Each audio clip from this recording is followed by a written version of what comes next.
Nagsisimula ang eksena sa isang mataas na paaralan at si Handa na isang batang calligrapher ay papunta sa klase. Kilala at hinahangaan siya ng lahat bilang isang henyo sa kaligrapiya at siya ay malamig ang pakikitungo sa kanyang mga kaklase. Ipinagmamalaki ang sarili bilang pinakakinapopootan na estudyante sa paaralan na isang pananggalang na sa tingin niya ay hindi kayang sirain ni numan.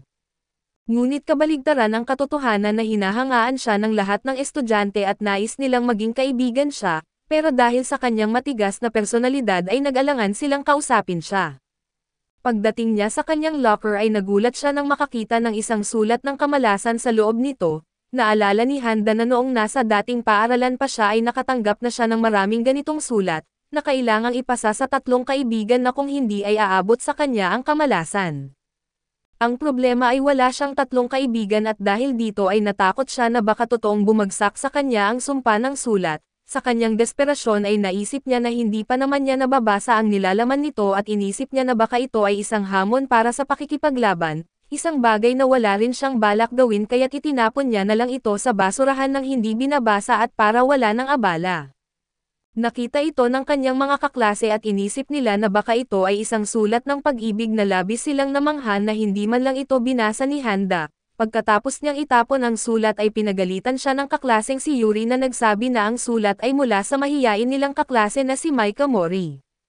Wala pa ring balak basahin ni Handa ang sulat kaya't tinanong na lang niya si Maika kung ano ang laman nito. Inimbitahan siya ng dalaga na magkita sila pagkatapos ng klase sa silid ng gymnastics. Nag-isip si Handa kung ano kaya ang gusto ni Maika at sa kanyang isipan ay puro masasamang posibilidad ang kanyang naiisip. Mula sa pampublikong kahihiyan hanggang sa posibleng pananakit sa kanya at dahil sa kaba, nagpasya siyang sumulat ng liham para kay Maika. Ang problema ay hindi niya maalala ang buong pangalan nito kaya't ibinigay niya ang sulat kay Yuri na may napakalaking ulo, at dahil walang nagsasabi ng kahit ano tungkol dito ay ipinapalagay niyang ito ay isang desisyong pang-estetik. Binasa ni Yuri ang sulat kaso hindi niya maintindihan ang sulat kamay ni Handa kaya't maling intindi niya na ito ay para sa kanya. Dahil dito ay bigla siyang na-in-love kay Handa kaya hindi na niya gustong tulungan si Maika na mapaibig ito. Lumipas ang buong araw nang walang natanggap na sagot si Maika, kaya't nagpasya si Handa na tuparin ang hamon ng kanyang kaklase at nagtungo sa likod ng gym na kung saan naghihintay ang lahat sa kanya. Ipinaghanda ni Handa ang sarili para sa kung ano mang sa tingin niya ay mangyayari pero nang iabot ni Maika ang kanyang sulat, biglang humaharang si Yuri dahil sa selos at nag-away ang dalawang dalaga. Umalis si Handa pero bago umalis ay pinayuhan niya sila na ingatan ang kanilang pagkakaibigan higit sa lahat. Sa huli ay naiabot ni Maika ang kanyang sulat kay Handa kaso malamig niyang sinabi na pangit ang sulat kamay nito. Sa pagtatapos ng araw ay nagkasundo ang dalawang magkaibigan at nagpasya silang kumuha ng klase sa kaligrapiya ng magkasama. Si Isaga Junichi na isa sa mga kaklase ni Han ay kilala ng lahat bilang presidente at isang ambisyosong binata, na palaging nahahalal bilang pangulo ng klase dahil sa kanyang matibay na paninindigan sa tungkulin. Gayunpaman sa eleksyon para sa pangulo ng klase ngayong taon ay nadiskubre ni Junichi na nominado rin si Han para sa posisyon. Si Han na walang interes sa pagiging pangulo dahil ayaw niyang makihalubilo sa iba at maging utusan sa mga utos ng kanyang mga kaklase, at umaasa na matatalo siya ng may dignidad. Alam niyang mas bagay kay Junichi ang posisyon pero habang binibilang ang mga boto at nagulat si Junichi nang malamang tabla ang resulta, hiniling ni Handa na ang tiebreaker ay maging isang laban ng bato-gunting papel at pumayag naman si Junichi, ngunit sa kondisyong isang beses lang ito gagawin. Sumang-ayon si Handa at sinabi kay Junichi na pipiliin niya ang bato, subalit inakala ni Junichi na ito ay isang panlilinlang kaya't pumili siya ng gunting at natalo. Nagmakaawa siya para sa isa pang subok at muling sinabi ni Handa na pipiliin niya ang bato pero muling inisip ni Junichi na ito ay isang bitag kaya't pumili siya ng gunting at natalo ulit. Sa huli ay isinuko na lang ni Handa ang posisyon at umatras, naging isang leksyon ito ng pagpapakumbaba kay Junichi na lalo na nang matuklasan niyang mismong si Handa ang bumoto para sa kanya. Sa dulo isang mas mapagkumbabang Junichi ang nagbitiw bilang pangulo ng klase at ibinigay ang posisyon kay Handa at nalungkot sa desisyong ito. Kaso sinabi ni Junichi na magtulungan silang dalawa at si Handa ang magiging mukha ng panguluhan, habang siya naman ang bahala sa lahat ng papeles at samantala si Nikki Drio na isang modelo ang pinakapopular na estudyante sa paaralan, mahal siya ng lahat ng babaeng estudyante at hinahangaan ng kanyang mga kaklase. Pero nang dumating si Handa sa paaralan at naging mas sikat kaysa sa kanya ay nagkaroon siya ng interes na malaman kung ano ang meron sa kanyang kaklase. Tinanong ni Rio ang mga babae kung ano ang gusto nila kay Handa at sinabi nila na siya ay isang misteryoso at kawili-wiling tao na mas higit pa kaysa sa kanya na cute lang.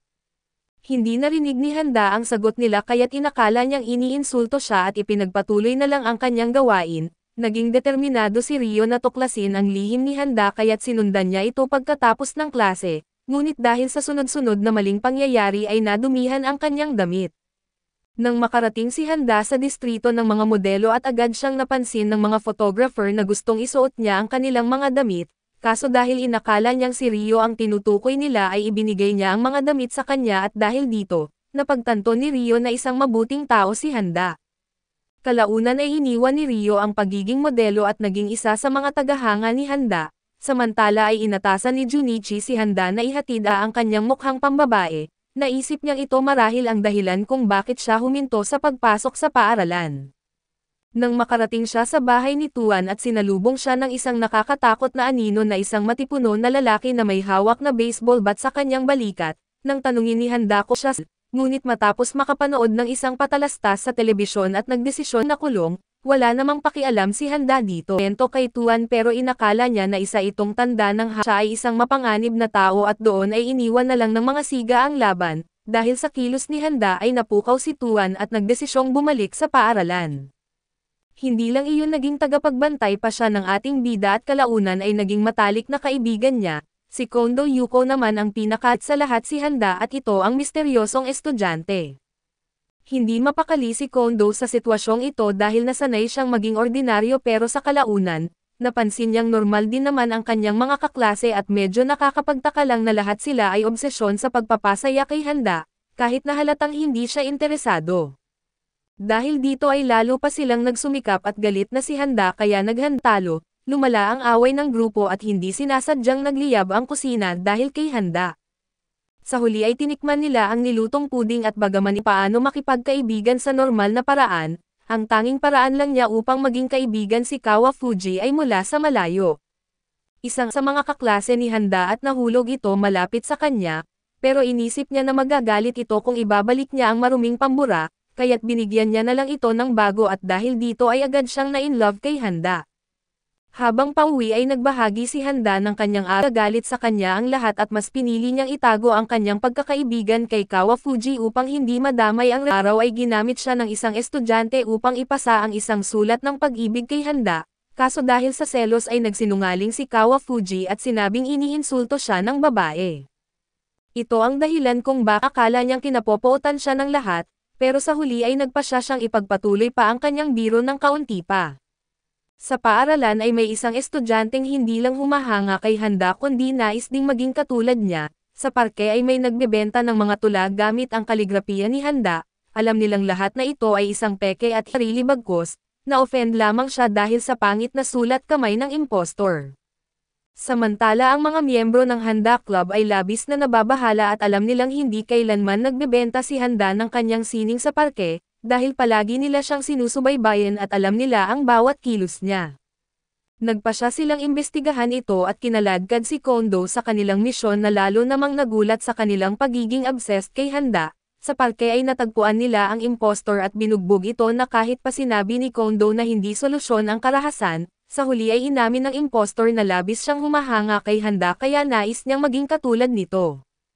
Sinubukan niyang gayahin ang kilos at porma ni Handa pero hindi niya magaya ang kanyang mukha, lalo na dahil sa kanyang tabangi na mga ngipin na malayo sa perpektong ngiti ni Handa at dahil sa kanyang gawi, napaniwala niya ang mga babaeng tagahanga ni Handa na siya ang tunay na Handa. Subalit sa huli ay hindi niya kinaya ang atensyon kaya't tinanggal niya ang maskara at inamin ang kanyang pagkukunwari. Nang bumalik ang grupo dala ang impostor ay natagpuan nila ang isa sa kanyang kaligrapiya na kinurek ni Handa, na may babala na kung gayahin siya ay dapat niyang pagandahin ang kanyang sulat. Kalaunan ay nabigla ang buong paaralan nang lumabas ang balitang may nililigawang mas nakatatandang babae si Handa, dahil dito ay nagluksa ang maraming estudyante sa kanilang pagkabigo sa pag-ibig at isa sa mga estudyante ang nagsulat ng sumpa sa desk ni Handa, ngunit hindi ito nakaapekto sa kanya dahil iniisip niyang normal lang na kamuhian siya ng lahat. Samantala si Miyoko Kinjo ay isa sa kanyang mga kaklase ay nagpasya na wakasan ang kanyang buhay at nagbantang tatalon mula sa balcony ng paaralan, habang pilit siyang pinipigilan ng iba at walang malay si Handa sa nangyayari at naghanap lamang ng ibang desk. Pero wala siyang mahanap na mas angkop para sa kanya kaya't napagpasyahan niyang gamitin na lang ang lumang desk na may gasgas. Labis itong ikinatuwa ni Miyoko na sa huli ay inamin na siya ang nagsulat ng sumpa at sa kanyang paniniwala, pinili ni Handa ang desk na iyon para sa kanya. Dahil dito ay umatras siya sa kanyang tangkang pagtalon at bumalik sa normal ang lahat at kalaunan, nalaman ng buong paaralan na ang babaeng nakita nilang kasama ni Handa ay ang kanyang ina pala. Dumalo ang ina ni Handa sa pulong ng mga guro na kung saan inirekomenda nilang mas makipag-ugnayan pa ang kanyang anak sa kanyang mga kaklase. Dahil nais niyang bumuti ay sinubukan ni Handa na makipag-usap sa kanyang mga kaklase, ngunit tulad ng dati ay mali ang kanilang pagkaintindi sa kanya kaya't wala siyang nakuhang matinong sagot at sa kabila nito, nagkaroon siya ng maikling pag-uusap kay Kondo tungkol sa kagandahan ng Japan. Si Kondo lang ang tunay na nakinig sa kanya kaya't ipinagpatuloy nila ang kanilang usapan na isang bagay na labis na ikinatuwa ni Handa. Umuwi si Handa na mayabang sa kanyang nagawa, kaso pakiramdam niya ay hindi ito binigyang pansin ng kanyang ina at nagpatuloy lang sila sa kanilang hapunan. Samantala ang Pangulo ng Student Council na isang matapang at matigas ang paninindigang dalaga ay nagdeklara ng gyera laban sa lahat ng lalaki sa paaralan. Nasa panig siya ng mga babae at ipinagtatanggol ang kanilang kultura at estilo ng pananamit. Ngunit may isa siyang malaking problema at ang pinakapanlalaking lalaki sa buong paaralan, ang mismong sagisag ng pagkalalaki at sa kung anong dahilan ito ay si Handa at upang sirain ang kanyang reputasyon, kinumbinsi ng Pangulo ang dalawang estudyanteng kilala sa kanilang pagkahumaling sa mga lalaki upang akitin at maisahan si Handa. Pumayag ang dalawang dalaga ngunit bago nila magawa ang kanilang plano ay biglang nagsalita si Handa, binalaan niya sila na kung matitikman nila ang kanyang laman, hindi na nila ito makakayanan at hindi na sila makakatakas. Labis na nagulat ang dalawang babae sa kanyang sinabi kaya't nagdesisyon silang umatras, habang papalayo ang dalawang estudyante at natuklasan natin na ang totoo na hindi naman talaga sila ang kinakausap ni Handa. Ang kausap niya ay dalawang pusa na gustong makahingi ng pagkain sa kanyang baon. Nang bumalik ang dalawang estudyante sa Pangulo ng walang dalang resulta, sinabi nila na nagbago na ang kanilang pananaw sa buhay dahil sa mga salita ni Handa. Dahil sa pagod at pagkainis ay sumuko na ang Pangulo at diretsyong banihag si Handa na tinali siya at dinala sa kanyang opisina. Doon ay tinatakot niya ito na bibihisan siya ng pambabaing uniforme ng paaralan, na ayon sa kanya ay magpapawi sa kanyang malakas na aura ng pagkalalaki. Sinubukan ni Junichi na tulungan si Handa pero nang maisip niyang maganda ang itsura nito sa pambabaing uniforme, nag-atubili siyang sumali sa pagligtas at sa huli ay nakawala si Handa sa kanyang mga tali at nagsimula ang isang habulan sa buong paaralan, tumakbo siya hanggang sa nadapa at nahulog sa hagdan na kasabay ng Pangulo. Tulad ng madalas mangyari ay nahulog na naman ang Pangulo ng Student Council kay Handa, muling pinag-isipan niya ang kanyang paninindigan laban sa mga lalaki at samantala ay nagising siya na may amnesia, nakalimutan niya ang lahat na pati na ang kanyang personalidad. Kinabukasan ay dumating sa paaralan ang bagong Handa na mas palakaibigan at may kumpiyansa sa sarili, pero sa hindi inaasahang pangyayari ay kinamuhian siya ng kanyang mga kaibigan. Wala ni isa ang natuwa sa bagong personalidad ni Handa at dahil mas gusto nila ang dati niyang misteryoso at tahimik na pagkatao maliban kay Miyoko, na patuloy pa ring gustong halikan siya. Gayunpaman ay naging sobrang agresibo si Miyoko na kahit si Handa na laging iniiwasan ang mga babae ay natakot sa kanya. Matapos magbasa ng isang manga na napagdesisyonan ng kanyang mga kaibigan na ang pagkakabagok ni Handa ang dahilan ng kanyang amnesia, at tanging isa pang malakas na tama ang makakapagbalik ng kanyang dating sarili. Kahit may alinlangan ay napagkasundoan nilang bugbugin si Handa at naghanda sila ng mga pamalo at hinabol siya sa buong paaralan, dahil dito ay natapilok si Handa at nahulog muli sa hagdan, dahilan upang bumalik ang kanyang alaala. Bukod pa rito ay naintindihan din niya na kahit ang kanyang sariling mga kaibigan ay handang saktan siya dahil mas gusto nilang bumalik ang dati niyang pagkatao kaysa tiisin ang bagong siya, bumalik sa normal ang lahat at nagpatuloy ang kanilang buhay. Dahil sa bahagyang pagkakagilty sa kawalan ng kakayahan ni Handa sa pakikisalamuha, inimbitahan siya ni Kawafuji na lumabas pagkatapos ng klase at dahil hindi siya makakilos tulad ng isang normal na tao na isang bagay na dapat nang ikabahala, nagbalat kayo siya gamit ang isang mahabang peluka upang walang makakilala sa kanya at hindi niya madungisan ang reputasyon ni Kawafuji. Ngunit laking gulat niya nang anyayahan ni Kawafuji ang isa pang kaibigan upang sumama sa kanila. Ang bagong kasama nila ay si Hasegawa at upang hindi makilala, nag-imbento ng pekeng pangalan si Handa at nagpanggap bilang isang estudyanteng mula sa Amerika. Sa kanilang pagsasama ay ipinakita ni Handa ang kanyang husay sa darts salamat sa kanyang karanasan sa kaligrapiya. Pero nabigo siyang manalo sa kahit anong larong pampalakasan at habang nagpapahinga, nagkaroon ng magandang pag-uusap sina Handa at Hasegawa at tila nag-e-enjoy ang ating bida. Ngunit biglang dumating ang isang grupo ng mga siga at inabala si Hasegawa dahil dito ay nagbihis muli si Handa gamit ang kanyang peluka at sumubok na maging palakaibigan kay Hasegawa. Pero sa takot na makilala siya ay bigla siyang tumakbo palayo, na nagresulta sa kanyang biglaang pagkawala. Kinabukasan ay muling nagkita ang dalawa sa paaralan kaso sa pagkakataong ito, si Hasegawa naman ang tumakbo palayo na natakot dahil sa reputasyon ni Handa at ayon kay Kawafuji, lalo pang lumala ang paraan ni Handa sa pakikitungo sa ibang tao.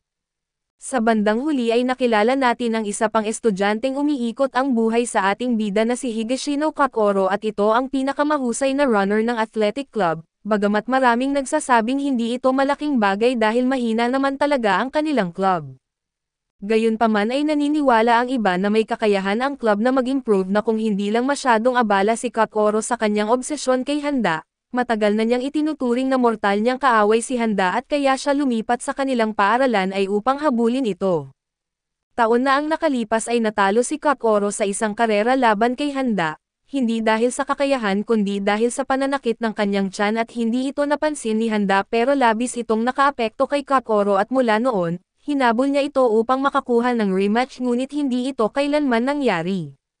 Sa kanyang pag-ensayo ay nakilala ni Kakoro ang pekeng Handa at sa hindi inaasahang pagkakataon ay nagkaintindihan ang dalawa dahil sa kanilang kaugnayan dito. Pumayag ang pekeng Handa na makipagkarera kay Kakoro at natalo siya, na sa wakas ay nagbigay ng kasiyahan kay Kakoro. Ngayon ay nais na niyang tulungan ang kanyang koponan upang manalo sa mga paligsahan sa athletics, pero isa sa kanilang mga pagsasanay ay nakita ni Kakoro na tumatakbo si Handa kaya't sinubukan niyang talunin ito. Sa kanyang pagtataka ay nalampasan niya ito agad hindi dahil mabagal si Handa, kundi dahil siya ay tumatakas lamang mula sa isang asong humahabol sa kanya at makalipas ang ilang araw si Sumi na isa sa mga kaklase ni Handa na may kakayahang magbasa ng kapalaran gamit ang palad, ay sinamantala ang pagkakataon upang basahin ang hinaharap ni Handa. Nang suriin niya ito ay nadiskubre niyang si Handa ay isang taong may matinding delusyon ng pagiging mababa sa iba, ngunit may normal at pangkaraniwang buhay sa hinaharap. Kaso hindi ito tugma sa imahe ni Handa sa isipan ng kanyang mga kaklase. Dahil dito ay nagsinungaling si Sumi at sinabi na lang sa grupo kung ano ang gusto nilang marinig at hindi niya alam na naririnig din ito mismo ni Handa. Sa huli ay hindi maintindihan ni Sumi kung bakit mukhang pangkaraniwan lang ang kapalaran ni Handa, kahit na hindi ito dapat naaayon sa kanya. Kaso pagkatapos niyang magsinungaling ay nagpasalamat siya kay Handa dahil napagtanto niyang marami pa siyang dapat matutunan. Matapos bumagsak sa isang pagsusulit ay kinailangang kumuha ng retake exam ang grupo ni Handa. Nagtipon sila sa bahay ni Tuan upang mag-aral at kasama si Junichi na kahit na siya ang may pinakamataas na marka sa klase, tumulong pa rin sa kanila kas nagkaroon ng tanong ang grupo kung si Junichi ang nanguna sa exam, kung paano naging pangalawa si Handa. Imposible ito dahil siya ang pinakamahusay sa klase. Sa huli ay napagtanto nilang sinadyang bumagsak ni Handa sa ilang tanong upang hindi masyadong mapansin at hindi makuha ang unang pwesto. Ang sesyon ng pag-aaral ay kasing weird ng inaasahan at ang mga tanong ay nakabatay sa kung ano ang gagawin ni Handa o kaya'y mga problemang pang-matematika gamit ang mga numerong konektado sa kanya dahil handa nga kasi. Dumating ang araw ng pagsusulit at handa na ang lahat maliban kay Junichi at kasama na rito sina Kakoro at ang pekeng Handa at sa ikinagulat ng lahat si Handa mismo. Naguluhan sila kung bakit pa kumukuha ng retake exam si Handa gayong siya ang pinakamatalinong estudyante sa klase pero wala na silang oras para alamin dahil nagsimula na ang pagsusulit.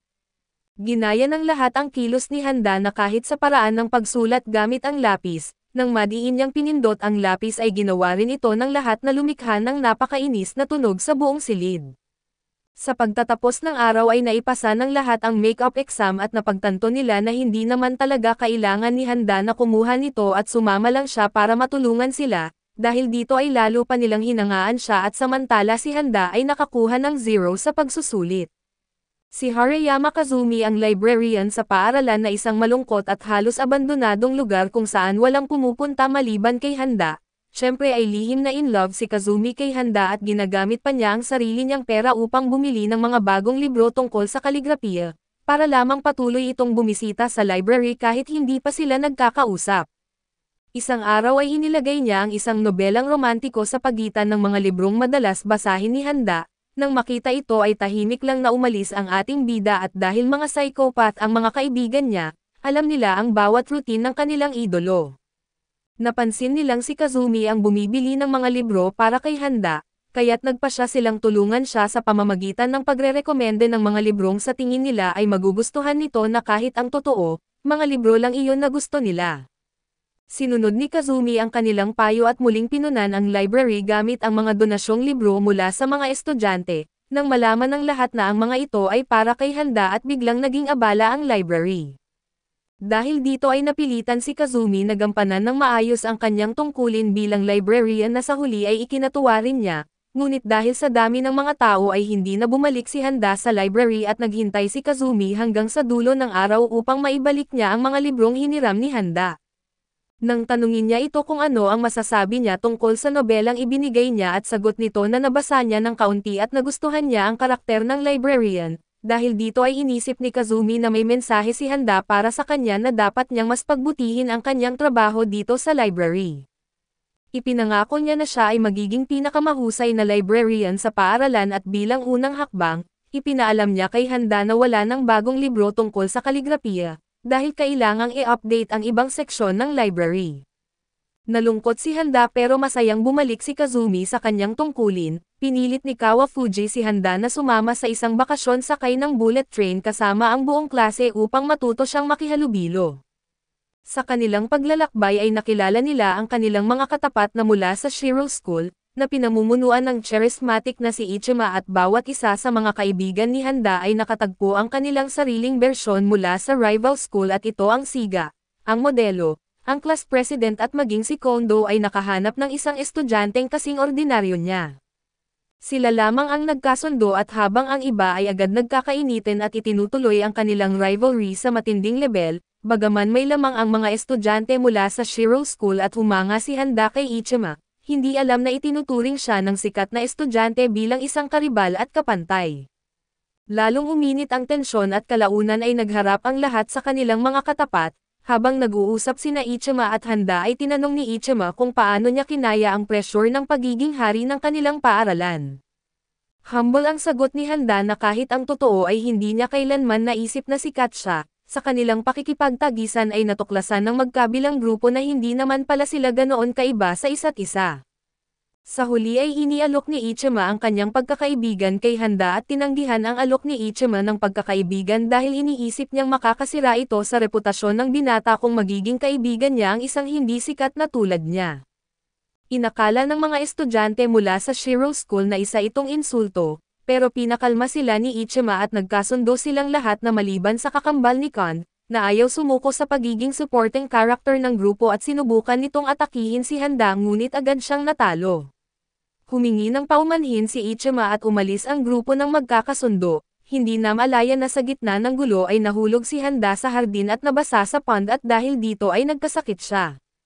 Sa klase ay nais ng guro sa biology na mag-dissect ng palaka para sa aralin pero dahil sa pulisya ng paaralan at reklamo ng mga estudyante, hindi niya ito magawa at labis siyang nalungkot kaya't lumapit siya kay Handa, na itinuturing niyang pinakapopular na estudyante sa klase. Iniisip ng guro na kung sasang-ayon si Handa at susunod ang lahat, ayaw niya makialam sa pag-dissect ng mga palaka pero tulad ng dati ay hindi naman talaga mahalaga ang opinyon niya dahil kahit anong sabihin niya, ini-interpret ito ng mga tao ayon sa gusto nilang paniwalaan. Dahil dito ay ipinagpalagay ng guro na pabor si Handa kaya't nagkaroon ng botohan at sa huli ay nanalo ang panig na pabor sa dissection. Nang magsimula na ang klase ay nakita ng mga estudyante ang mga palaka at bigla silang nagbago ng isip wala ni isa ang gustong maghiwa sa mga ito. Maging si Handa mismo ay nagkaroon ng panic attack nang subukan niyang buksan ang palaka, tumakbo siya at nawalan ng malay kaya't nagdesisyon ang mga estudyante na palayain na lamang ang mga palaka. Sa nakitang pagpapakita ng habag at napagtanto ng guro na mas mahalaga ang aral na itinuro ni Handa sa klase kaysa sa leksyon ng dissecting, samantala habang nagpapahinga si Handa sa klinik ay bigla siyang inatake ng palakang dapat sana ay i-dissect niya. Kinabukasan ay sinundan siya ni Junichi dahil nakatakda niyang bantayan si Handa sa araw na iyon, nadiskubre niya na takot si Handa habang tumatakbo mula sa isang hindi kilalang tagasunod. Ipinagbigay alam niya ito sa kanyang mga kaibigan at dahil nag-aalala sila sa kaligtasan nito ay nagpasya silang protektahan siya. Sa paghahambing ng kanilang mga obserbasyon at napansin nilang nitong mga nakaraang araw, palaging binabago ni Handa ang kanyang ruta pauwi na marahil dahil sa takot sa stalker, nagdesisyon silang hulihin ang misteryosong tagasunod. Naghiwa-hiwalay sila sa paghahanap kaso nabigo sila at maging si Miyoko na matagal nang kinikilala bilang hindi opisyal na tagapagtanggol ni Handa, ay sumali sa paghahanap at dahil sa kanyang pagsusumikap na alisin ang ibang tagahanga nito ay nakuha niya ang palayaw na The Eraser. Nahuli pa niya si Kazumi at ito ang librarian sa pag-aakalang siya ang stalker at sa huli ay nagtipon silang muli nang wala pa ring nalalamang impormasyon tungkol sa stalker. Dumating si Handa at hinarap sila at galit na sinabing tigilan na nila ang paghabol sa kanya dahil halos araw-araw may sumusunod sa kanya, kaya't napipilitin siyang palitan ang ruta niya pauwi. Nagpunta siya sa isang inuman kasama si Kawafuji at sumigaw sa kanila na tantanan na siya kaso tulad ng dati, mali ang naging interpretasyon ng kanyang mga kaibigan at narinig lang nila ang salitang kaibigan kaya't naisip nilang kinikilala sila ni Handa bilang tunay niyang mga kaibigan. Samantala ay napansin ni Kondo ang kakaibang pagbabago sa paligid ng mga misteryosong titig ng mood swings, at kakaibang kilos ng kanyang mga dating kaklase na para sa isang tulad niyang ordinaryong estudyante na hindi ito normal. Habang nakaupo sa kanyang desk, napansin niya ang isang liham na nag-aanyaya sa kanya sa isang tagpuan pagkatapos ng klase at hindi niya alam ang kahulugan nito. Iginiit ng iba pang miyembro ng Handa Army na huwag siyang mag-alala at bigyan ng tsansa ang pag-ibig. Doon niya napagtanto kung bakit siya tinitingnan ng lahat hindi na siya isang ordinaryong estudyante. Siya ngayon ay isang opisyal na miyembro ng Handa Army at higit pa doon, iniisip ng lahat na magkakaroon na siya ng nobya. Kaso ang liham ay isang patibong at ang estudyanteng nag-invite sa kanya ay ginawa lang iyon upang sabihin sa kanya na lumayo siya sa Handa Army, dahil sa pagiging pangkaraniwan niya ay wala siyang karapatang maging bahagi ng isang espesyal na grupo. Labis itong dinamdam ni Kondo at sa kabila ng pagsisikap ng kanyang mga kaibigan na palakasin ang kanyang loob ay lumabas siya upang magpahangin, sa labas ay nakasalubong niya si Handa na kagagaling lang sa pangunguha ng bulaklak. Nag-usap sila pero hindi maipaliwanag ni Handa ang kanyang nararamdaman, bahagyang natatakot siya kay Kondo dahil iniisip niyang hinahabol siya nito, sa huli ay nagkausap sila ng mas maayos at napagtanto ni Kondo na si Handa ay isang espesyal na tao at siya rin. Ibinigay niya kay Handa ang isang sulat na isinulat niya noon pa at nagpaalam silang dalawa. Si Kondo ay nakipagkita sa kanyang mga kaibigan at binasa ni Handa ang liham ngunit dahil sa pawis ni Kondo, nag-smudge ang tinte at nagmukhang insulto sa halip na pahayag ng pagkakaibigan. Pagkatapos ay nakilala natin ang manga club ng paaralan na isang trio ng mga estudyanteng dalubhasa sa pagguhit ng magagandang babae para sa kanilang mga proyekto, sa kasamaang palad ay hindi gaanong mabenta ang kanilang mga gawa. Nang malagay sa panganib ang pondo ng club at nagpasya ang mga mangaka na lumikha ng isang babaeng karakter na nakabase kay Handa, upang mapataas ang kanilang benta at maiwasang mabuwag ng student council ang kanilang club. Sinubukan ng mga miyembro ang kani-kanilang bersyon ng babaeng Handa, ngunit matapos ang isang kakaibang interaksyon sa ating bida at natagpuan ng pinuno ng club ang perpektong disenyo. Nais nilang humingi ng pahintulot kay Handa upang gamitin ang kanyang imahe kaya tinungo nila ang kanyang silid-aralan, pero nang dumating si Handa sa club room ay hindi sinasadyang itinapon niya ang mga kahon kung saan nakalagay ang mga orihinal na disenyo. Nang madiskubre ito ng grupo ay agad nilang hinabol ang truck ng basura, pero hindi nila ito naabutan at sa kabutihang palad ay nakaramdam ng guilt si Handa at siya mismo ang bumawi ng mga orihinal na guhit mula sa tambak ng basura. Labis ang tuwa ng lahat sa pagbabalik ng mga orihinal kaso higit na ikinagulat ni Handa ang isang drawing na nagpapakita sa kanya bilang isang magandang dalaga, Malapit na ang cultural festival ng paaralan at sa hindi malamang dahilan ay napagdesisyonan ng Pangulo ng Student Council na gawing handa festival ang buong selebrasyon. Sinubukan ng klase ni Handa na mag-isip ng aktibidad kaso sa dami ng pagpipilian ay ipinaubaya nila sa kanya ang desisyon, dahil sa sobrang pressure ay hindi niya kinaya at tumakbo siya palayo. Matapos kumalma ay nilapitan siya ng Pangulo at inalok siyang maging in charge sa paglikha ng signage para sa festival na isang bagay na alam niyang kaya niyang gawin. Tinanggap ito ni Handa at sa kabila ng kanyang insecurity ay nagpapasalamat siya sa oportunidad. Pagbalik niya sa klase ay nadiskubre niyang napagkasundoan ng kanyang mga kaklase na magtanghal ng isang kombinasyon ng musical, dula at maid cafe. Napili nilang ipalabas ang Romeo and Juliet subalit hindi alam ni Handa kung anong papel ang itatalaga sa kanya. Pinapakalma siya ng kanyang mga kaklase kaya't hinayaan na lang niya ito at habang pauwi, nasaksihan ni Handa ang isang grupo ng siga mula sa ibang paaralan na nang-aapi ng isang estudyante. Humingi siya ng tulong kay Tuan upang tulungan ito. Kinabukasan ay handa na ang lahat para sa festival at dumalo si Kawafuji upang panoorin ang pagtatanghal ng klase ni Handa, ngunit agad itong nauwi sa trahedya at walang sino man ang nakakaalala ng kanilang linya, at nagulat ang mga aktor sa entablado.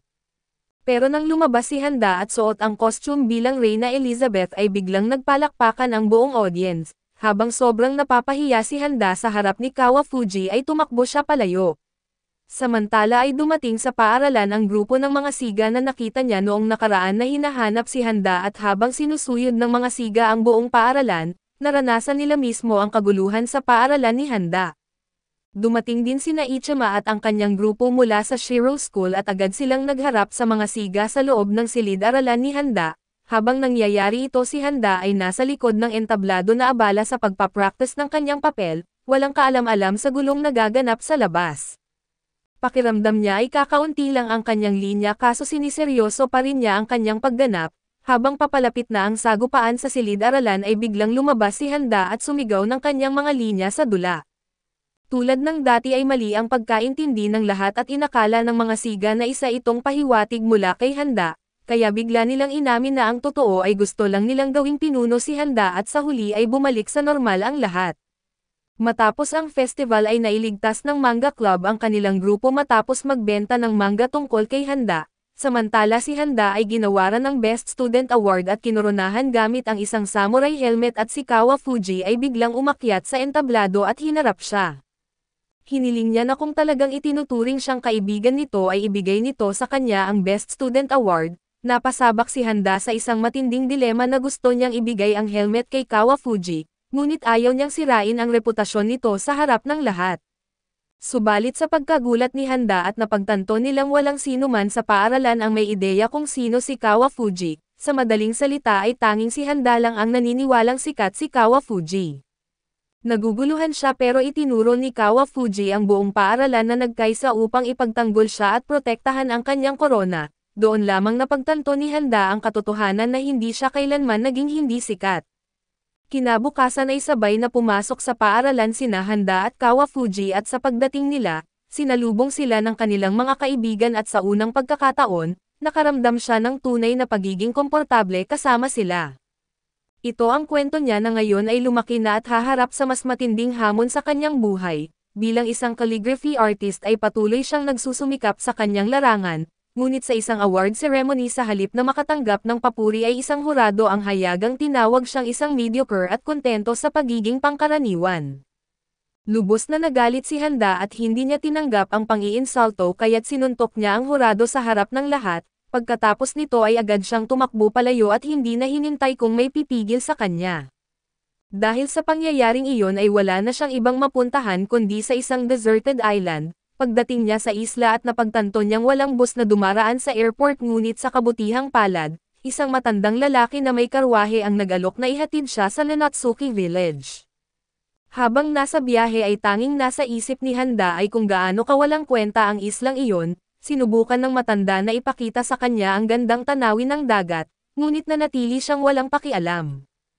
Naniniwala siyang hindi niya ito kayang pahalagahan dahil magulo ang kanyang isipan. Pagdating sa bahay na pansamantala niyang tinirhan ay masiglang sinalubong siya ng alkalde ng bayan, ngunit para kay Handa ay hindi ito magandang pagtanggap. Sa kanyang paningin ang lugar ay napapabayaan at napupuno ng basura at may mga lumang talisman na nakakalat, at halatang hindi moderno ang pasilidad at sa halip na isang normal na banyo, latrine lang ang mayroon at kailangan niyang matutong gumamit ng pampainit ng tubig para makapaligo. Habang iniinspeksyon ang natitirang bahagi ng bahay ay sinabi niya sa sarili na tatanggapin lang niya ang ganitong kondisyon upang mas mapabuti ang kanyang pagsusulat, ngunit hindi niya inaasahan na may mas malala pang sorpresa. Nang buksan niya ang isang pintuan ay nakita niya ang isang batang babae na nagtatago. Ipinaliwanag ng alkalde na siya si Nero ang pinakapasaway na bata sa baryo. Tuluyan ng ginawang tahanan ni Nero ang bahay na ito kahit ilang beses na siyang pinaalis. Dahil sa sobrang inis sa sitwasyon ay pinalayas ni Handa si Nero at hindi lang iyon, pinakiusapan din niya ang alkalde na umalis na rin at matapos nito ay sinimulan niyang linisin ang kalat na iniwan ni Nero at inayos ang kanyang mga gamit. Matapos maisaayos ang mahahalagang bagay na isang mesa at ang kanyang mga papel ay handa na siyang magsimula muli sa kanyang sining ng kaligrapiya. Habang abala si Handa sa pagsisimula ng kanyang trabaho at biglang lumitaw si Naru sa likuran niya at agad na sinira ang kanyang unang stroke sa kaligrapiya. Muli niyang pinalabas ang bata sa bahay at sinubukan na ipagpatuloy ang kanyang gawain. Gayunpaman habang nagsasanay siya ay hindi niya maiwasang maalala ang masasakit na salita tungkol sa kanya sa kanilang bayan na hindi siya mahusay sa kaligrapiya, na sinaktan niya ang isang hurado at direktor na isa siyang marahas na tao at na nawala na ang anumang respeto sa kanya.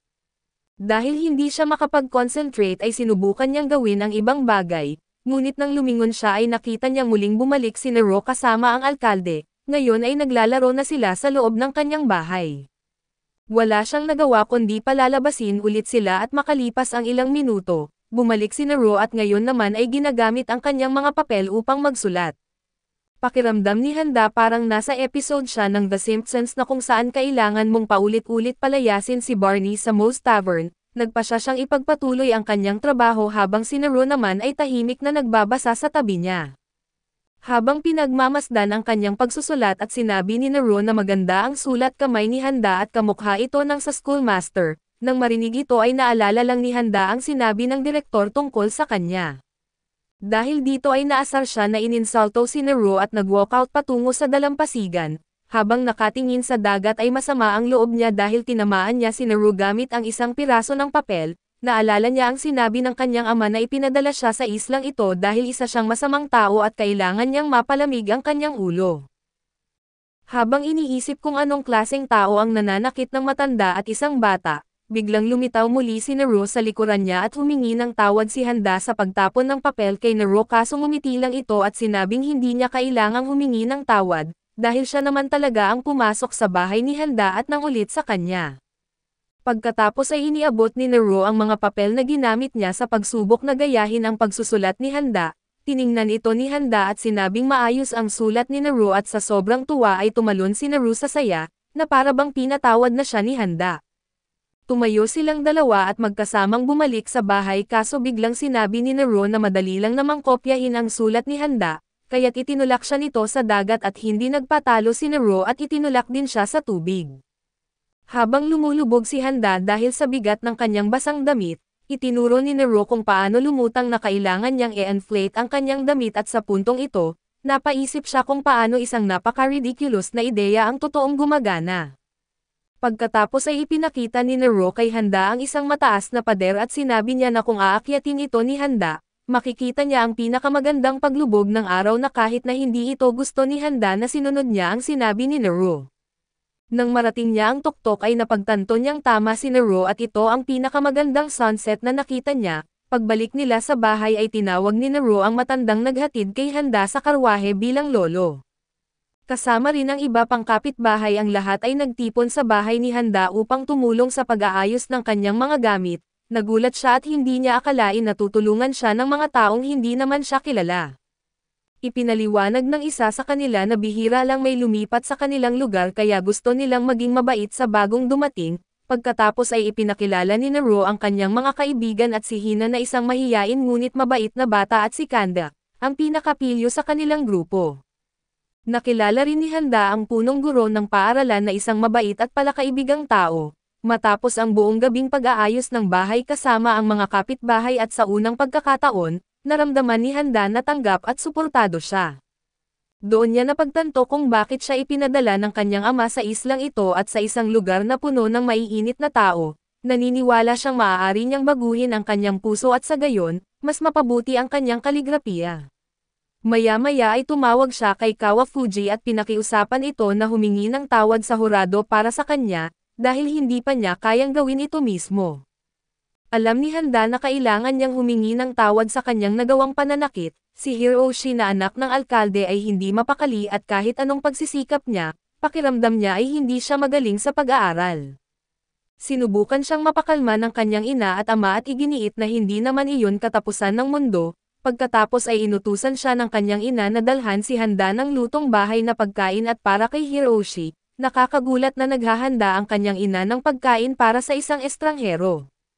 Nanindigan siya na dapat nitong lagyan ng limitasyon ang binata kaso sinagot siya ng kanyang ina, gusto niyang mag-alaga ng ibang tao dahil pakiramdam niya ay hindi na siya kailangan ng kanyang sariling pamilya. Lumipas ang isang linggo sa isla pero wala pa ring naisusulat si Handa na talagang maganda at maliban noong unang gabi, nang nadala siya ng kanyang excitement ay araw-araw dumarating si Naru upang maistorbo siya at hanggang sa isang araw, ipinakilala niya si Handa sa kanyang dalawang kaibigan mula sa high school na sina Miwa at Tama. Galit ang dalawa dahil ang bahay na tinitirhan ni Handa ay dati nilang hideout at wala silang balak na iwan ito kahit patunay nang may nakatira rito. Dahil dito ay nagkaroon ng sunod-sunod na sagutan at pagtatalo at sa inis ay isinulat ni Tama ang salitang talo gamit ang kaligrapiya upang mainsulto si Handa, sinasabing mas bagay itong maging isang mangaka. Dahil sa galit ay sinagot siya ni Handa sa pamamagitan ng pagsulat ng mas maayos at mas detalyadong bersyon ng parehong salita. Napahanga ang mga babae sa galing ni Handa sa pagsusulat at dahil dito, napagpasyahan nilang ipagawa kay Handa ang pagwasto sa kanilang summer homework sa kaligrapiya. Sa unang pagkakataon ay pakiramdam ni Handa ay may tunay na nakaka-appreciate sa kanyang trabaho. Masaya siyang pumayag na tulungan sila at nang sa wakas ay umalis ang tatlong babae ay nagdesisyon si Handa na bumalik sa kanyang trabaho. Kaso dumating ulit si Naru na ngayon kasama si Hina at ipinaliwanag ni Handa na wala siyang oras upang makipaglaro, ngunit nang makita niyang umiiyak si Hina at pinayagan niya silang gumuhit sa tabi niya. Alam naman natin kung paano ang mga bata at hindi nagtagal ay natapon ni Naru ang tinta ni Handa sa sahig.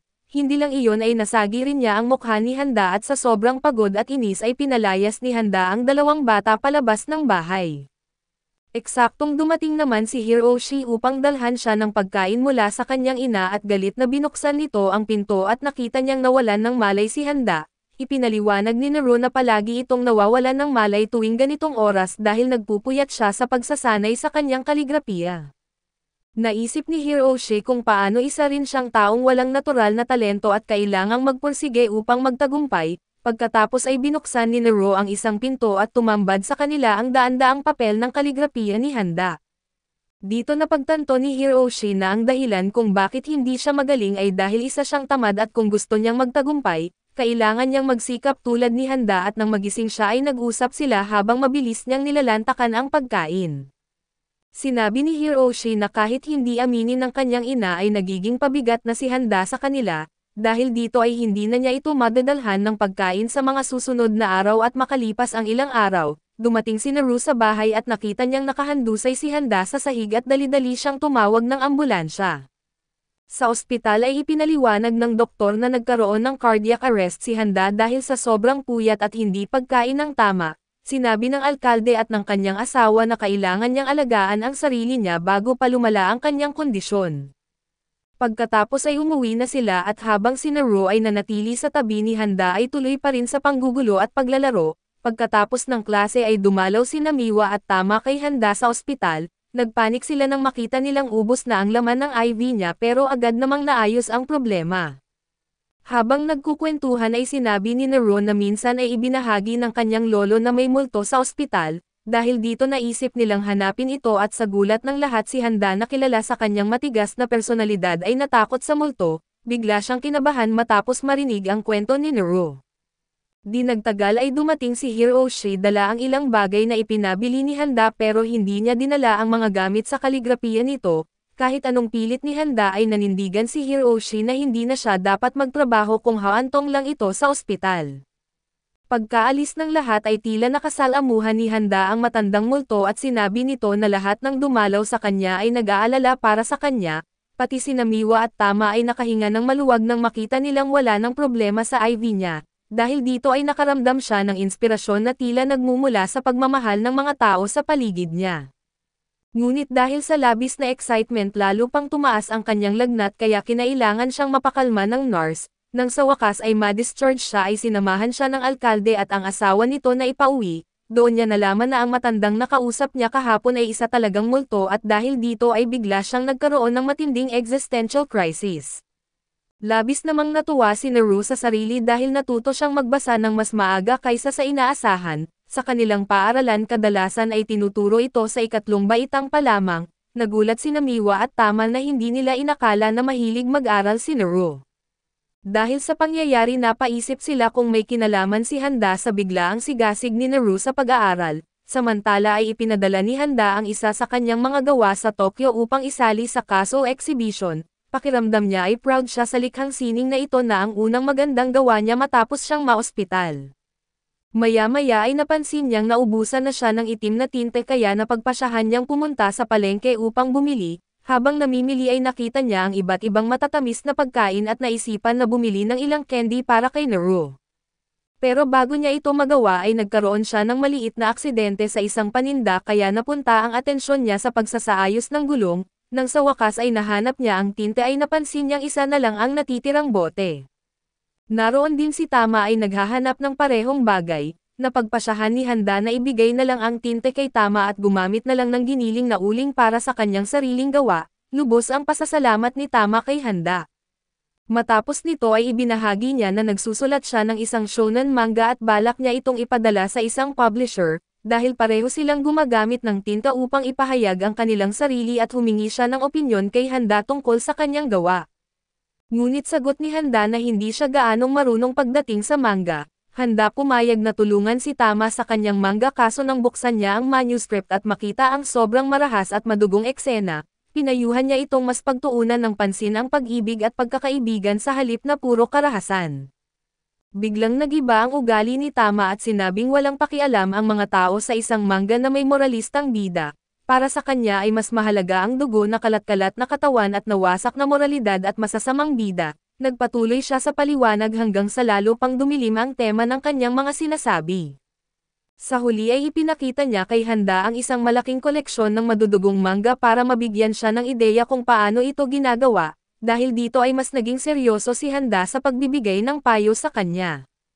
Kinagabihan ay labis na pinagsisihan ni Tama ang pagpapakita ng kanyang tunay na sarili kay Handa. Takot siyang ipagsasabi nito sa buong bayan at ituring siyang isang otako na mahilig sa karahasan, kaya napagpasyahan niyang itago ang kanyang manga upang hindi siya husgahan. Samantala ay dumating si Hiroshi sa bahay ni Handa dala ang sobrang tinta mula sa kanilang bahay. Naisip niyang baka hindi pa ito nakakahanap ng tinte kaya't naisip niyang bigyan ito at nagpasalamat siya, ngunit sa sobrang pagod na halos bumagsak siya sa ibabaw ni Hiroshi. Eksaktong dumating si Tama upang itago ang kanyang manga subalit ang nakita niya ay eksena na parang galing mismo sa kanyang paboritong kwento. Dahil dito ay nagdesisyon siyang itago na lang ang kanyang plano. Kinabukasan natanggap ni Handa ang balita na pumangalawa lamang siya sa isang paligsahan sa kaligrapiya. Labis siyang nalungkot na tila bumagsak ang buong mundo sa kanya at ang pinakamasama pa, isang 18 anyos na binata ang nakakuha ng unang pwesto. Binanggit ni Handa sa sarili na wala siyang halaga kung wala ang kaligrapiya. Naisip niyang nasasayang lang ang oras niya sa dalawang teenager at isang batang laging humihingi ng pabor. Ngunit hindi nagpaapekto si Naru sa negatibo nito at sinabi niya kay Handa na kung hindi siya masaya, dapat siyang gumawa ng isang bagay na masaya. Habang naglalakad ay napansin ni Handa na lahat ng tao ay may hawak na plastic bag at nagtaka siya kung para saan iyon, kaya ipinaliwanag ni Naru na may isang barko na nagtatapon ng libreng mochi sa dagat, at lahat ay nagkukumpulan upang hulihin ito gamit ang kanilang mga bag. Sa lugar ay nakilala niya ang ibang mga teenager at si Hiroshi at ipinaliwanag nila na may dalawang profesional na catcher ng mochi na dapat nilang bantayan, sa kabila ng kanyang pagsisikap at hindi nakahuli si Handa ng kahit isang mochi dahil dito, lalo siyang nalugmok sa depresyon na kung hindi niya kayang gawin ito ay dapat na rin siyang sumuko sa kaligrapiya. Isa sa mga profesional na catcher ang lumapit sa kanya at iginiit na hindi siya mahusay sa paghuli ng Mookie dahil palagi siyang nakatingala sa itaas. Ang sekreto raw sa tagumpay ay maging matyaga at kunin ang mga oportunidad sa paligid nito na hindi lang ang mga nasa taas. Nagbigay siya ng talumpati tungkol sa kung paano ang pagbibigay ng oportunidad sa iba ay maaaring bumalik bilang gantimpala sa tamang panahon. Sa pagtatapos ng araw ay wala pa ring nahuling Mookie si Handa. Ngunit pag-uwi niya ay may naghihintay na isang mangkok ng Mokisto na regalo mula sa isang taong binigyan niya ng pagkakataon. Medyo nakakalito pero naiintindihan naman niya siguro ang punto at sabihin na lang nating iyon ang punto. Habang nagtatrabaho ay naalala ni Handa ang sinabi ng profesional na catcher at napagtanto niyang kailangan niyang maging mas matyaga, hindi lang sa kanyang sining kundi sa paghahanap ng sariling estilo. Kalaunan ay sinubukan niyang gamitin ang kanyang computer kaso hindi ito bumukas at nairita siya dahil iniisip niyang walang computer repair shop sa isla.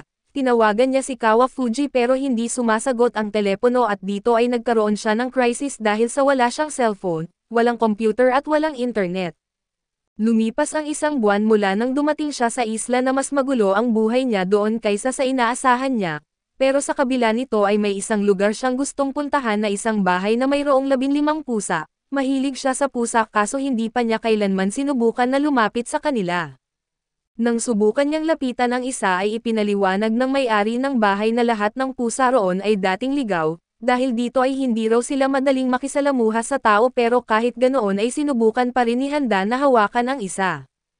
Habang napapalibutan ng mga pusa ay biglang nangati ang mata ni Handa at namula ang kanyang leeg at napagtanto niyang allergic pala siya sa pusa.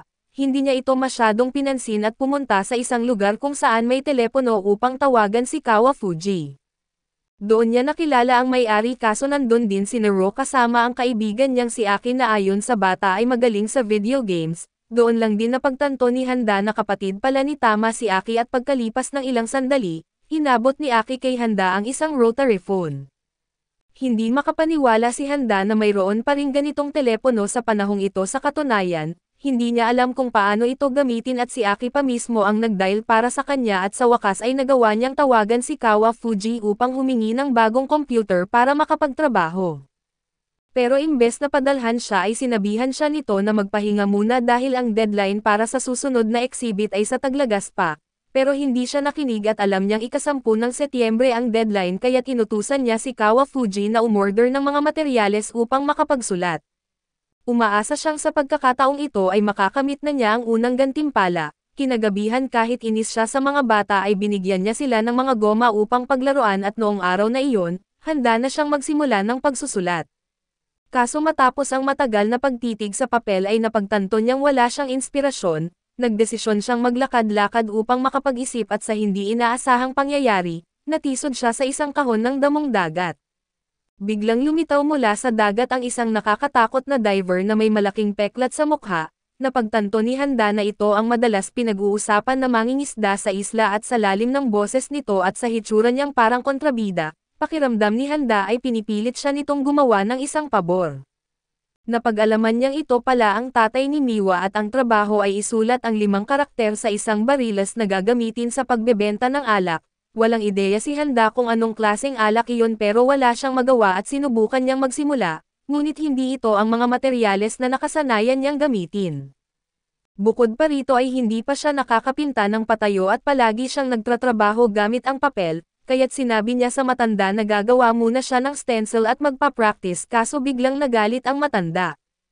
Pinagsabihan siya nito na dapat gawin niya ito ng mano-mano at dahil sa pressure at sa kanyang sariling pride, sinimulan na ni Handa ang trabaho upang masanay sa pagsulat sa kahoy, gumamit muna siya ng mga lumang tabla upang magsanay. Nang sa tingin niya ay handa na siya ay sinimulan niya ang pagsusulat sa bariles, kaso hindi niya naisip na may kurba ang bariles kaya't nagkaroon siya ng matinding panic attack, maging ang mga bata sa paligid niya ay nag-alala nang makita siyang tulala sa harap ng bariles. Biglang dinip ni Nero ang kanyang kamay sa pintura at iniwan ang kanyang handprint sa bariles at sinundan ito ng ibang bata, at bago pa man makapag-react si Handa ay napuno na ng mga handprint ang bariles na halos masira ang kanyang proyekto, ngunit nagbigay ito ng bagong ideya sa kanya. Na-realize niyang hindi niya kailangang masyadong magpaka-stress na kailangan lang niyang gumawa ng natural, sa huli ay gumagaan ang kanyang pakiramdam at naging mas swabe ang kanyang pagsulat, natapos ang proyekto at labis na humanga ang matanda sa kanyang trabaho. Pinuri siya nito sa kanyang pagiging propesyonal at bilang pasasalamat, binigyan siya ng damong dagat bilang kabayaran. Matapos ang proyekto ay mas gumagaan ang kamay ni Handa sa paggamit ng kanyang brush sa papel, mas naging persigido siya sa pag-ensayo para sa nalalapit na exhibition kaso habang abala sa pag-ensayo, dumating ang lolo ni Naruo at dala ang isang higanteng plastic bag na puno ng konoman. Kinuha ni Handa ang isang piraso at nalula siya sa sarap at sa sobrang pagkaaliw niya sa lasa, hindi na niya may focus ang isip niya sa pagsusulat na ang iniisip lang niya ay ang pagkain at ilang araw ang lumipas, nasa withdrawal state na siya. Hindi siya mapakali at pabalik-balik siyang naglalakad sa loob ng bahay at hinihintay ang pagdating ng lolo ni Naruo upang magdala ulit ng masarap na konoman. Nang kumatok ito sa pinto ay handa na siyang tumakbo ng desperado para makuha ang kanyang pagkain pero kasama niya si Naruo, Tama at Miwa. Buti na lang ay nagdala si Naruo ng isang malaking bag ng konoman mula sa kanyang lolo at dahil sa magandang mood matapos kumain, sinimulan ni Handa ang klase sa kaligrapiya kasama ang mga dalaga at habang tinuturo niya ang unang mga karakter, sinabi ni Miwa na gusto niya ng mas pictures na estilo na katulad ng karaniwang sinusulat ni Handa. Kaso ipinaliwanag niya na kailangan nilang magsimula sa basic at ipinunto ni Miwa na gusto niya ng isang bagay na katulad ng nasa background piece ni Handa, ngunit paliwanag ng binata ay hindi pa iyon tapos at sinabi niyang kapag nakilala na siya sa exhibition, ibibigay niya ito kay Miwa ng walang problema pero hindi pa ngayon. Nang sabihin ng mga babae na para lang sa kanila isang hobby ang kaligrapiya ay biglang nag-switch si Handa sa professional mode, mula sa pagiging guro at naging isang diktador na ipinilit niyang ituturo niya ang lahat ng nalalaman niya sa kaligrapiya, kaya't ginugol nila ang buong hapon sa pagsasanay. Nang magsabing pagod na ang mga babae ay lalo pa niyang pinahirapan ang mga ito at dahil dito, sinabi nilang lumabas na lang siya at bumili ng inumin para makapagpahinga sila saglit at habang wala si Handa, pinag-usapan ni Tama at Miwa kung paano at sa sobrang intense niya ay hindi na siya magkakaroon ng girlfriend maliban na lang kung long distance. Dahil sa kanilang curiosity ay sinilip nila ang bahay ni Handa at nakakita ng isang larawan kasama si Kawafuji at iba pang mga tao kaso walang mukhang girlfriend doon, si Naruo naman ay tila walang pakialam kung may asawa man si Handa o wala at pagbalik ni Handa, nalaman niyang may sumisilip sa gamit niya pero hindi na niya ito pinansin. Makalipas ang ilang araw ay nais ng mga bata na pumunta sa dalampasigan at humingi ng pabor ang alkalde kay Handa na siya ang sumama sa kanila. Pumayag siya pero nalaman niyang sasama rin si Hiroshi at ang dalawang dalaga, dahil dito ay hindi na lang basta pagbabantay sa mga bata ang kailangang gawin ni Handa. Pagdating sa dalampasigan ay nag-aalala siya sa pagbabantay sa kanila, pero sinabi nilang hindi niya kailangang mag-alala dahil sanay na silang pumunta sa dagat at sa kabilang banda, si Handa na isang city boy ay agad na nadulas sa mga bato at nawalan ng malay. Habang wala siya sa malay-abala ang mga bata sa paglalaro at si Hiroshi naman ay nangisda at sina Tama at Miwa ay kung ano man ang ginagawa nila, maya-maya ay napagod si Tama at bumagsak sa tabi ni Handa na pulang-pula ang mukha sa init. Habang magkasama sila ay bigla niyang tinanong si Handa tungkol kay Hiroshi at mula noong nakita niyang magkasama sina Handa at Hiroshi noon, hindi na niya maalis sa isip na baka may gusto sila sa isa't isa kaso mali ang intindi ni Handa. Inisip niyang nagtatanong si Tama kung bakit siya gusto ni Hiroshi, dahil dito ay nagumpisa siyang purihin si Hiroshi at sinusuportahan ang nararamdaman ng binata para sa kanya, dahil sa sagot niya na lalo lang nakumpirma ni Tama ang kanyang hinala.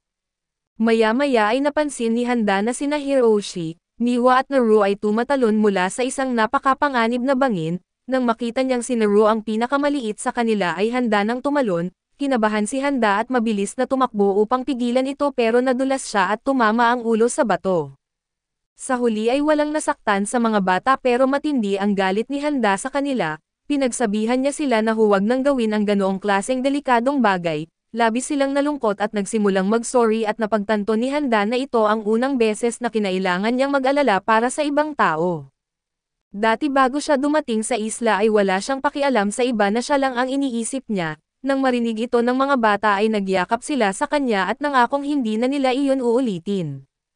Samantala sa ibang bahagi ng isla ay dumating sina Kawafuji at Kusok at nais nilang makipag-ugnayan kay Handa, pero hindi ito sumasagot sa kanyang telepono at habang naglalakad, nakita nila si Naru na nagbebenta ng mga seashells sa isang maliit na tindahan. Nilapitan siya ni Kawafuji at tinanong kung kilala niya si Handa kaso agad niyang itinanggi. Si Naru na aminadong hindi niya kilala si Handa pero sinabi niyang may kakilala siyang isang city guy na nagtuturo ng kaligrapiya. Sinabi ni Kawafuji na siya nga iyon at hiniling niyang ipakita sa kanya kung saan nakatira si Handa. Pero matalino si Naru at binanggit niyang ibubunyag niya lang ang impormasyon kung bibili si Kawafuji ng isa sa kanyang paninda. Dahil wala siyang ibang pagpipilian ay bumili si Kawafuji kaya tuwang-tuwa si Naru at nais niyang ipakita ito sa kanyang lola. Subalit bigla siyang hinawakan ni Kawafuji sa braso at sinasabing mas mahalagang dalhin siya kay Handa. Hindi ito nagustuhan ng mga kalalakihan sa isla at nakita nilang may dalawang estrangherong may tato na humahawak sa isang bata, kaya inakala nilang maaaring kidnappers ang mga ito. Nagpasya ang mga residente na pag-uusapan nila sa pagpupulong ng gabing iyon kung dapat ba silang paniwalaan o hindi, samantala habang kumakain sina Handa, Hiroshi at Naru ng hapunan ay biglang dumating ang mga kaibigan niya na lasing na at galing sa pagpupulong. Pinagalitan siya ni Kawafuji dahil hindi ito sumasagot sa kanyang mga mensahe at nag-alala siya kung paano nakakapamuhay si Handa sa isla. Ipinaliwanag niya na nasira ang kanyang cellphone nang mahulog siya sa dagat habang naghahanap ng pagkain para sa mga bisita niya. Samantala ay ibinunyag ni Kazuki kay Miwa at Hiroshi na hindi siya kaibigan ni Handa na isa siyang tagahanga. Sinabi niya na si Handa ang dahilan kung bakit siya nag-aral ng kaligrapya. Minsan ay lumaban siya sa parehong kompetisyon kung saan sumali si Handa at sa edad na 18 ay tinalo niya ito. Nang marinig ito ng mga binata ay nagpanik sila at alam nilang kung malaman ni Handa na ang taong tumalo sa kanya sa exhibition ay nasa harapan niya ngayon, baka tuluyan itong mag-self-destruct dahil dito ay sinubukan nilang paghiwalayin sina Kazuki at Handa sa lahat ng posibleng paraan at naging matagumpay sila kahit papaano.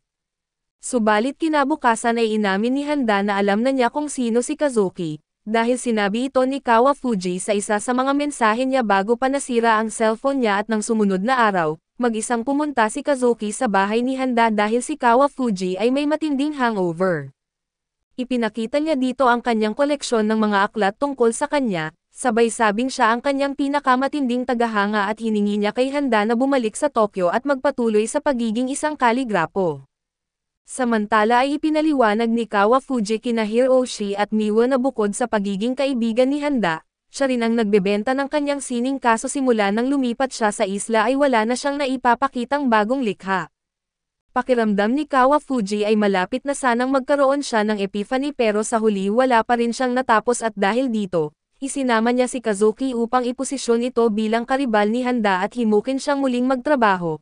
Kaso nang sinabi ni Kazuki na naging boring ang kaligrapiya ni Handa mula nang manirahan siya sa isla at doon ay nagkaroon siya ng breakdown. Naisip niyang noong gumagawa siya ng magandang kaligrapiya ay hindi naman siya kumikita at ngayon naman na nagkakapera siya, sinasabi ni Kazuki na pangit na ang gawa niya at habang nalulugmok si Handa sa kanyang krisis, biglang bumagsak mula sa langit ang napakaraming paper airplane na gawa mula sa magazine pages ni Kazuki.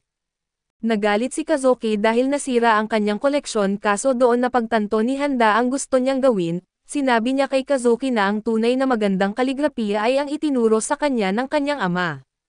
Ngunit ngayon ay sinusubukan niyang hanapin ang sarili niyang estilo, kaya mananatili siya sa isla hanggang sa matuklasan niya kung sino talaga siya bilang isang artista at di nagtagal ay nalaman ng buong isla na sikat pala si Handa, dumagsa ang mga tao sa kanyang bahay upang humingi ng autograph. Samantala ay hindi natuwa sina Kawafuji at Kazuki sa kanilang bakasyon sa isang isla na walang kahit anong modernong bagay, pero dahil wala silang ibang magagawa na nagdesisyon silang sumabay sa agos at gawin kung ano man ang trip ng mga taga-isla kaya't nagpunta sila sa pangingisda. Ngunit bilang mga taga-lungsod at wala silang ideya kung paano ito gawin, si Hiroshi naman sa halip na magsayang ng oras sa maliliit na isda at nagpasya siyang manghuli ng isang malaking henyo. Hindi malinaw kung ano ito pero tila isa itong napakalaking hamon at nagulat si Miwa sa plano nito at ninais niyang magtagumpay ito. Habang lumilipas ang araw ay tinuruan ni Miwa ang dalawa kung paano mangisda at nang marinig ito ni Kazuki, nagreklamo siya dahil hindi naman siya pumunta sa isla upang mangisda, gusto niyang mag-practice ng kaligrapiya kasama si Handa. Kaso tumanggi si Handa at sinasabing wala siyang balak magsanay kasama si Kazuki na lalo na't alam niyang sasabihin lang nito na lalo siyang bumababa ang kalidad ng kanyang gawa. Nang malaman ni Kawafuji na masakit na salita ang sinabi ni Kazuki kay Handa, nagsimulang pag-alitan ni Kawafuji si Kazuki at sa gitna ng sermon, lumabas ang totoo dahil nasa masamang kondisyon si Kazuki mula nang makita niya ang huling likha ni Handa. Ipinaliwanag ni Kawafuji na hindi naman lumala ang gawa ni Handa na kung totoo iyon, hindi siya mananalo ng kahit anong award at ang totoong problema ay masyadong naimpluwensyahan ni Kazuki ang estilo nito. Nang magpasya siya na baguhin ang kanyang estilo ay nawala kay Kazuki ang mga halimbawa na iginagaya niya kaya hindi niya alam kung paano gagawin ang sarili niyang gawa, dahil dito at ipinaliwanag ni Kawafuji na mas mahalagang lumikha ng sariling estilo kaysa gayahin ang iba. Habang papalubog ang araw ay nagtipon-tipon ang lahat sa paligid ni Hiroshi para malaman kung nakahuli nga ba siya ng henyo, pero syempre wala siyang nahuli kaya't binigyan siya ni Naru ng isang super hook na siya mismo ang gumawa. Kahit na mukhang hindi maayos ang pagkagawa ay ginamit ito ni Hiroshi dahil wala siyang ibang pagpipilian, at sa wakas ay nahuli niya ang henyo pero dahil sa sobrang hina ng pagkagawa ng hook, nabali ito at bumalik ang isda sa tubig at lahat ay natawa sa nangyari. Maya-maya ay kinausap ni Naru si Kazuki at sinabi niyang mula nang manirahan siya sa isla na may mga pagkakataong napupuno siya ng kasiyahan, dahil dito ay nakakahanap siya ng bagong inspirasyon sa kanyang pagsusulat. Sinabi ni Kazuki na nararamdaman na rin niya ang parehong bagay. Samantala ay natuklasan ni Naru ang bagong eksperimento ni Handa na isang malaking kaligrapikong pintura na ginamit niya gamit ang isang isda bilang brush. Matapos ang 5 araw ay dumating na ang oras para bumalik ang mga tagalungsod sa Tokyo. Sinabi ni Kawafuji kay Handa na ikukwento niya sa ama nito na maayos ang kalagayan niya at binanggit ni Handa na hindi na niya iniisip na galit sa kanya ang kanyang ama at sa halip, mahigpit lang ito sa kanya dahil naniniwala ito sa kakayahan niya. Nagulat si Kawafuji na parang tuluyan nang nawala ang dating rebelde at suwail na Handa. Humingi ng paumanhin si Kazuki kay Handa sa masasakit na salitang sinabi niya at sinabi niyang naging masaya siyang makilala ito at napalawak ang kanyang pananaw sa kanyang pagbisita sa isla. Sinabi rin ni Handa na masaya rin siyang nakilala si Kazuki. Habang lumilipad ang eroplano ng kanilang mga bisita at napaisip si Hiroshi na nasa huling taon na nila sa high school at sa kalaunan ay kailangan niyang umalis sa isla, samantala ay nagbalik sa isipan ni Handa ang sinabi ni Kawafuji na ang papel ng kabataan ay maging mga tagapagbukas ng bagong landas, dapat silang maglakas loob na mag-explore at subukan ang mga bagay nang hindi natatakot mabigo. Dahil dito ay sinubukan niyang gumamit ng iba't ibang bagay bilang brush para sa kanyang kaligrapiya, mga balahibo at kutsara at iba pa. Sa gitna ng kanyang eksperimento na dumating sina Tama at Miwa at sinabi niyang kaarawan ni Naru, nais nilang bumili ng cake para sa kanya. Dahil dito ay nagsimulang mag-isip si Handa kung ano ang magandang regalo para kay Naru. Alam niyang hindi siya mahilig sa tipikal na pambabaing regalo, kaya't naalala niyang mahilig siya sa mga insekto. Napagpasyahan niyang bigyan ito ng isang insekto bilang regalo at pumunta siya kay Kenta at sa kanyang mga kaibigan, dala ang kanyang insect net at hiniling na mahuli siya ng isang magandang insekto para kay Naru. Ngunit agad na napansin ni Kenta ang plano ni Handa at tinanggihan niya ito at plano kasi ni Kenta na bigyan si Naru ng isang buong dagat ng insekto, upang mapaligiran siya ng kanyang mga paboritong hayop at dahil dito, ayaw niyang magkaroon sila ng parehong regalo. Sa buong maghapon ay nakipagkompetensya si Handa sa mga bata sa paghuli ng iba't ibang uri ng insekto, pero sa huli ay tinalo siya ng mga bata at una ay natatakot siya sa insekto at pangalawa, wala siyang sariling net. Nang sa wakas ay makakita sila ng gininto ang salagubang at nagkasundo silang magtulungan upang mahuli ito, pero sa aksidente ni Handa ay naapakan niya ito at napatay ang insekto, dahil dito ay napilitan silang ilibing ito at sa huli ay naawa si Kenta kay Handa. Binigyan niya ito ng isa sa kanyang mga salagubang dahil nakita niyang pinaghirapan talaga ni Handa ang kanyang regalo para kay Naru. Bukod pa rito ay napagtanto niyang si Handa lamang ang tanging nakatatandang taong nakipaglaro sa kanila ngayong tag-init at para kay Kenta ay espesyal iyon. Pagka-uwi ni Handa ay nagulat siya nang makita niyang nandoon na ang lahat, napag-alaman niyang may mga duplicate na pala silang susi ng bahay niya nang hindi niya nalalaman. Nakita nila ang iba't ibang kakaibang regalo na dinala ng bawat isa na matapos nilang sorpresahin si Naru ay ipinamahagi nila ang mga regalo. Sa huli ang regalo ni Handa para kay Naru ay isang tiket na nagpapahintulot sa kanya na utusan si Handa na gawin ang anumang gusto niya. Pinagtawanan siya ng lahat at lalo na ni Tama pero labis na natuwa si Naru sa regalo, higit pa sa natanggap niyang iba pang bagay. Kinabukasan ay hiniling ni Nero kay Handa na tumulong sa paghahanda para sa Obon Festival na isang tradisyon na malayo sa nakasanayan niya sa lungsod. Nagulat si Handa nang makita kung paano nila sinisindihan ang mga lampara at nagsisindi ng incense at naghagis ng bigas. Kaso sinunod niya ang bawat tagubilin ni Nero at ang pinaka-nagulat siya ay nang may mga kalalakihang kumakanta, sumasayaw sa harap ng mga puntod habang nakasuot ng tradisyonal na kasuotan. Habang nagpapatuloy ang selebrasyon ay napansin ni Handa na madalas pinag-uusapan ni Nero ang lolo't lola niya, pero ni minsan ay hindi niya narinig ang tungkol sa kanyang mga magulang at nang tanungin niya si Nero, sinabi nitong masaya siya dahil kasama niya si Handa. Doon napagtanto ni Handa na kahit laging nakangiti si Nero na tiyak na nakakaramdam din siya ng lungkot na tulad ng ibang tao. 2 linggo na lang bago ang exhibition pero sa halip na gumaling, lalo pang lumala ang gawa ni Handa dahil sa matinding frustration. Habang iniisip kung paano niya muling mahahanap ang inspirasyon na minsan niyang nakuha sa isla, napagpasyahan niyang maligo pero sira ang heater at sinabi ng alkalde na may isa pang paraan upang painitin ang tubig, gamit ang kalan at panggatong at dahil dito ay sabik niyang dinala si Handa upang maghanap ng panggatong. Habang nag-uusap sila ay nabanggit ni Handa na hindi niya balak maghanap ng kasintahan at tatanda siyang mag-isa. Biglang nakita ni Nero, Tama at Miwa na may usok na lumalabas mula sa bahay ni Handa at dahil hindi naman siya marunong gumamit ng kalan, inakala nilang nasusunog na ang kanyang bahay. Ipinaliwanag ni Nero na siya ang palaging nag-aalaga ng kalan ng kanyang lolo habang ito ay naliligo kaya't nag-alok siyang bantayan ang apoy para kay Handa. Di nagtagal ay dumating sina Tama at Miwa at inumpisahang asarin si Handa habang naliligo. Si Tama ay lalo niyang gustong kunan ng litrato si Handa upang gamitin bilang reference sa kanyang manga. Galit na galit siya at itinaboy sila palabas ng bahay niya at pagkatapos maligo, nadatnan ni Handa si Hiroshi na nagluluto sa kanyang kusina. Sinubukan ni Hiroshi turuan siya kung paano magluto ng isang simpleng ulam pero nabigo siya ng malala at sa gitna ng kanilang pagluluto, biglang dumating si Hina at umiiyak na sinabi niyang may mga batang mas matanda sa kanila ang nang-aapi kay Nero. Agad na tumakbo sina Handa at Hiroshi upang tulungan si Nero nang makarating sila, nakita nilang ginagamit ng mga batang siga si Nero bilang jump rope at hiniling ni Handa sa kanila na tumigil pero hindi siya pinansin, sinubukan nilang takutin ang mga bata sa pagiging mas matanda pero hindi rin ito gumana. Nagbanta silang tatawagan ang pulis pero wala pa ring epekto at ang tanging nangyari ay ang paghulog ni Handa ng kanyang cellphone sa isang tumpok ng dumi. Dahil hindi nila pwedeng bugbugin ang mga bata nagdesisyon sina Handa at Hiroshi na gamitin ang dodgeball bilang paraan ng pagganti. Nagkunwari silang makipaglaro sa mga bata ngunit ang totoo na ginamit nila ito para batuhin sila ng bola at sa gitna ng laro, biglang dumating si Aki at nang makita siya ng mga siga, bigla na lang silang tumakbo palayo upang makipaglaro sa kanya.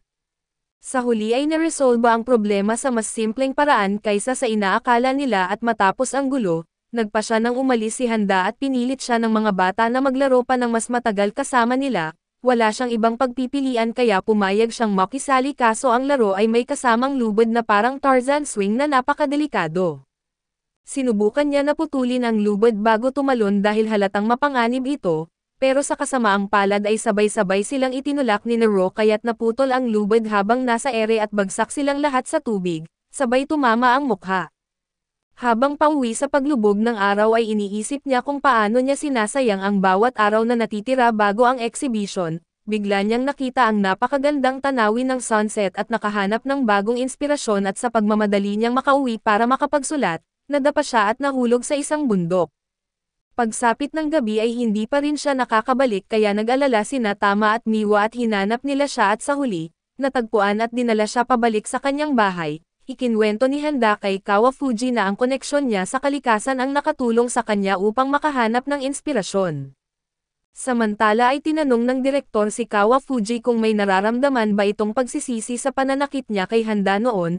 Sinabi ni Kawafuji na patatawarin niya si Handa at hindi dahil gusto niyang kalimutan ang nangyari, kundi dahil gusto niyang bumalik ito sa Tokyo. Nakasulat na siya ng bagong karakter ngunit natatakot siyang ipadala ito kay Kawafuji. Iniisip niyang baka hindi ito mukhang propesyonal at habang nag-iisip, nakita niyang gumagawa ng pader ang lolo ni Nero at isa pang lalaki bilang paghahanda sa paparating na bagyo. Mas gusto ni Handa na ipagpatuloy ang kanyang pagsusulat, kaso mas mahalagang tumulong sa pagtatayo ng pader kaya't sumali siya sa paggawa nito at matapos iyon, tinawag siya ng lolo ni Nero upang bigyan ng bagong trabaho na i-transcript ang lahat ng pangalan ng mga taong nagbigay ng donasyon para sa kanilang bayan. Tinanggap ito ni Handa bilang paraan ng kanyang pasasalamat at ito rin ang unang beses sa matagal na panahon na magsusulat siya ng isang bagay na maayos at malayo sa kanyang bagong estilo.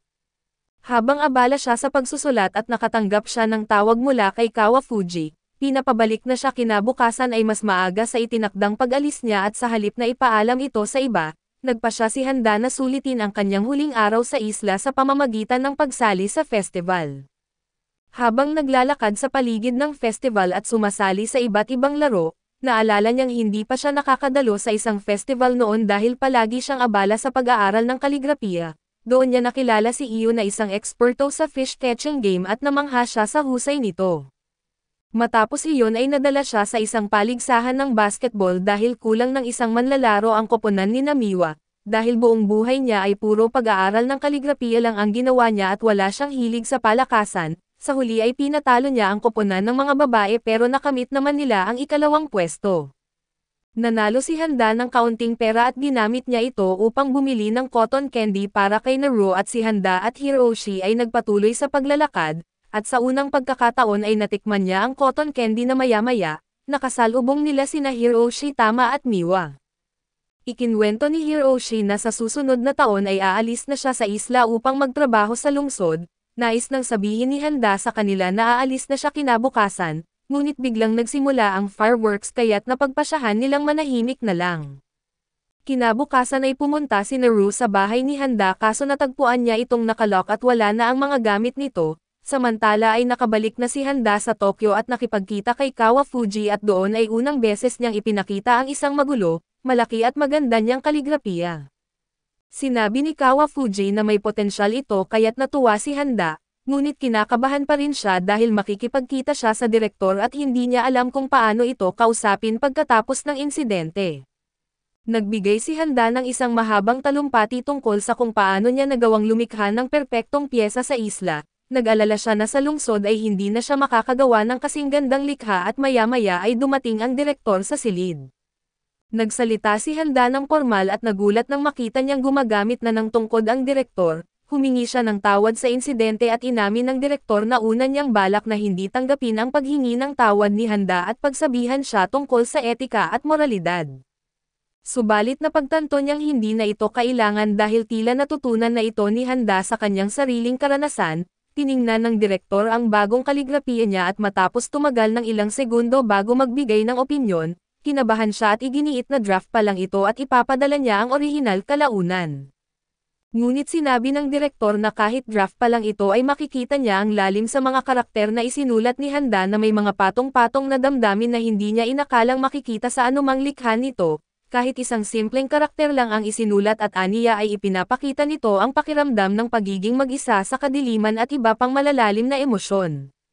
Dagdag pa niya ay karapat-dapat itong mapabilang sa mga nangungunang gawa sa exhibition na kahit na hindi lang siya ang hurado at pagkaalis ng direktor, sumakay ito sa kotse kasama ang ama ni Handa at sinabi niya rito na naging magandang desisyon ang pagpapadala kay Handa sa isla, ngunit kailangan pa rin itong pagbutihin ang kanyang samantala ay nakaramdam ng kaba si Handa dahil umaasa ang direktor na makakagawa pa siya ng mas maraming likha.